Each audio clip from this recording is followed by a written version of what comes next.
Hi every one, நான் Richard. நீங்கள் பார்த்துட்டு இருக்கிறது நம்ம பீங் ரெட் சேனல். ஸோ இன்றைக்கி வந்து கிரிப்டோ நியூஸ் வந்து பார்த்தீங்கன்னா, பைனான்ஸோட ஆப்ரேஷன்ஸ் இந்தியாவில் சீக்கிரமாக ரெஸ்யூம் ஆக போகுது. ஸோ இது வந்து ஒரு குட் நியூஸ் தான். ஏன்னா ஃபினான்ஷியல் இன்டெலிஜென்ஸ் யூனிட் இந்தியாவில் இருக்கக்கூடிய மணி லாண்ட்ரிங் ஆக்ட் படி பைனான்ஸ் அண்ட் மற்ற ஒரு 9 எக்ஸ்சேஞ்சஸை வந்து பிளாக் பண்ணியிருந்தாங்க.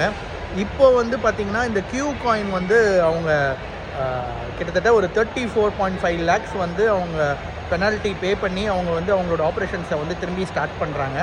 அண்ட் OKX எக்ஸ்சேஞ்ச் வந்து அவங்க ஆப்ரேஷன்ஸை இந்தியாவில் வந்து க்ளோஸ் பண்ணிட்டாங்க. அண்ட் இன்னும் மற்ற எக்ஸ்சேஞ்சஸ் எல்லாமே வந்து இந்த FIU கூட வந்து பேசிகிட்டு இருக்காங்க. ஸோ இந்த FIU கூட இப்போ பைனான்ஸ் வந்து அவங்க இனிஷியல் ரெஜிஸ்ட்ரேஷனை வந்து முடிச்சுட்டாங்க. ஸோ இனி வரப்போகிற ப்ராசஸில் எவ்வளோ பெனால்ட்டி கட்டணுமோ அதை அவங்க கட்டிட்டாங்கன்னா பைனான்ஸ் வந்து இந்தியாவில் சீக்கிரமாக ஓப்பன் ஆகிடும். ஸோ இது எல்லாருக்குமே வந்து ஒரு சூப்பர் நியூஸ். ஸோ இதே மாதிரி இன்ட்ரெஸ்டிங்கான நியூஸோட உங்களை நான்